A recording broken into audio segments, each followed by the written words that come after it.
Selamat siang Pak. Terima kasih atas waktu dan kesempatan yang telah diberikan kepada saya. Sekarang saya akan menceritakan kembali isi novel berdasarkan apa yang telah diringkas oleh saya, yaitu buku Dunia Sophie. Novel Dunia Sophie merupakan sebuah karya yang unik karena memadukan cerita fiksi dengan pembelajaran sejarah filsafat barat. Melalui kisah seorang remaja bernama Sophie Amundsen, pembaca diajak memahami perjalanan perkembangan filsafat dari zaman Yunani kuno hingga filsafat modern, sekaligus belajar tentang makna kehidupan, keberadaan manusia, dan cara berpikir secara kritis. Cerita dimulai ketika Sophie, seorang gadis berusia 14 tahun yang tinggal di Norwegia, pulang dari sekolah dan menemukan sebuah surat misterius tanpa nama pengirim. Surat tersebut hanya berisi satu pertanyaan sederhana, yaitu, "Siapakah kamu?" Tidak lama kemudian datang surat kedua yang bertuliskan, "Dari manakah dunia ini berasal?" Dua pertanyaan sederhana ini membuat Sophie merasa penasaran. Ia mulai menyadari bahwa selama ini manusia sering menjalani kehidupan tanpa benar-benar memikirkan siapa dirinya dan bagaimana alam semesta ini terbentuk. Sejak saat itu, Sophie terus menerima surat-surat yang berisi pelajaran filsafat. Melalui surat-surat tersebut, Sophie akhirnya bertemu dengan seorang guru filsafat yang bernama Alberto Knox. Alberto menjelaskan bahwa filsafat lahir dari rasa ingin tahu manusia terhadap dunia. Menurutnya, seorang filsuf adalah orang yang tidak pernah kehilangan rasa kagum terhadap kehidupan dan selalu berusaha mencari jawaban atas berbagai pertanyaan yang mendasar. Pelajaran pertama membahas masa mitologi.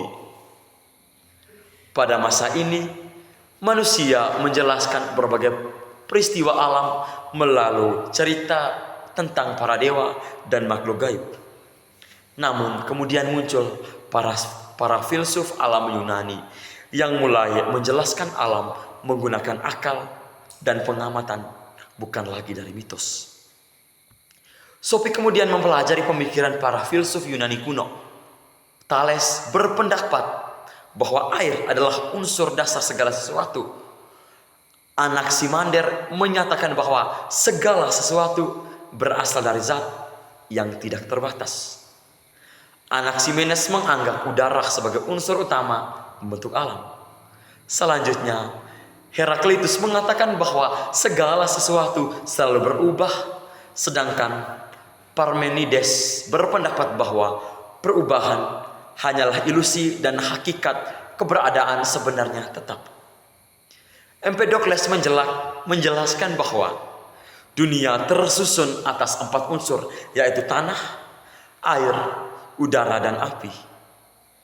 Anaxagoras memperkenalkan gagasan tentang akal sebagai pengatur alam semesta, sedangkan Demokritus mengemukakan teori bahwa semua benda tersusun atas atom-atom yang sangat kecil. Perjalanan filsafat kemudian berlanjut kepada 3 filsuf besar Yunani, yaitu Socrates, Plato, dan Aristoteles. Socrates mengajar bahwa manusia harus mengenal dirinya sendiri dan mencari kebenaran melalui dialog dan pertanyaan. Plato mengembangkan teori dunia ide yang menyatakan bahwa dunia yang kita lihat hanyalah bayangan dari dunia ide yang sempurna. Sementara itu, Aristoteles berpendapat bahwa pengetahuan diperoleh melalui pengamatan terhadap dunia nyata dan memberikan kontribusi besar dalam bidang logika, biologi, etika, serta politik. Selanjutnya, Sophie mempelajari masa Hellenisme. Pada masa ini, muncul berbagai aliran filsafat yang membahas cara mencapai suatu kebahagiaan. Kaum Stoik mengajarkan bahwa manusia harus menerima takdir dengan tenang dan hidup sesuai hukum alam. Kaum Epikurean berpendapat bahwa kebahagiaan diperoleh melalui kenikmatan yang bijaksana dan hidup tanpa penderitaan.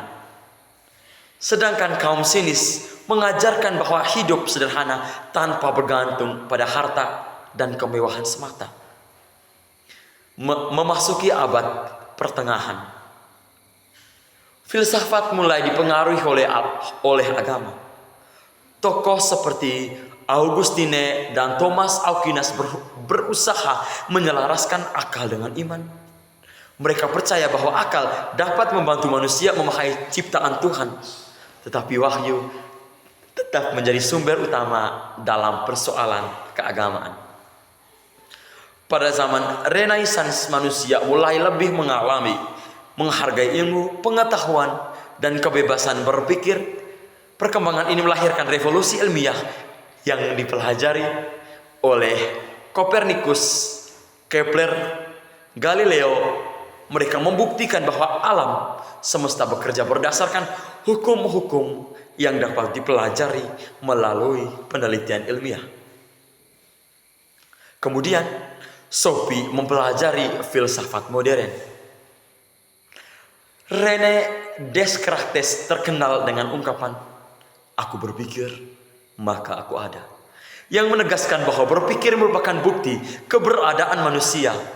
Spinoza memandang Tuhan dan alam sebagai satu kejutan.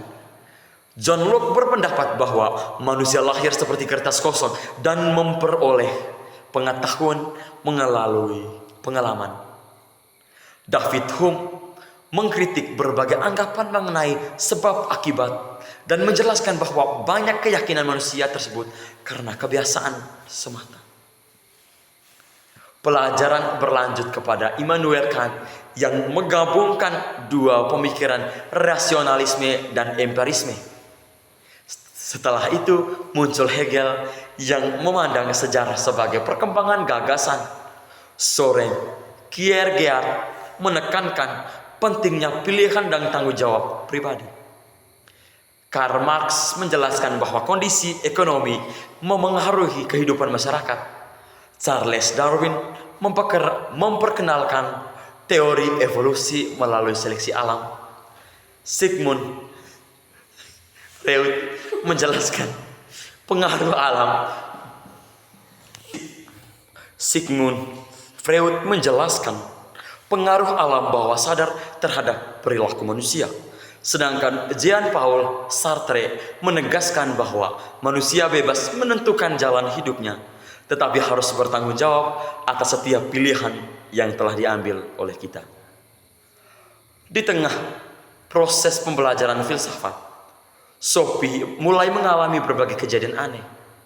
Ia menerima kartu pos yang sebenarnya ditunjukkan kepada seorang gadis bernama Hilde Moller-Knack.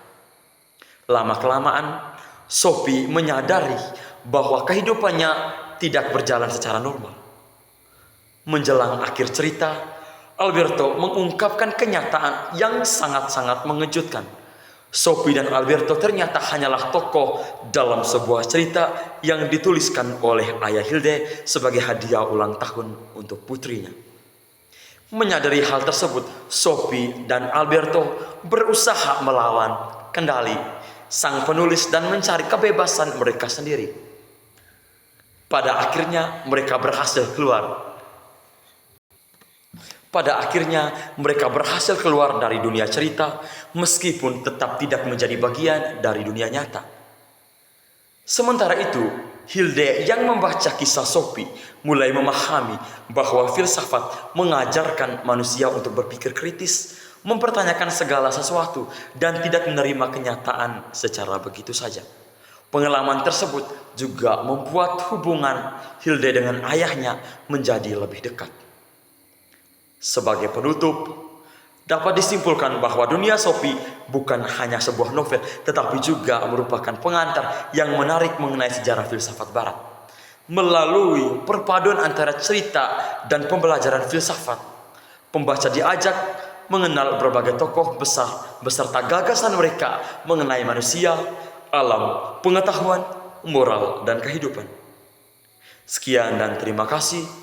Selamat malam.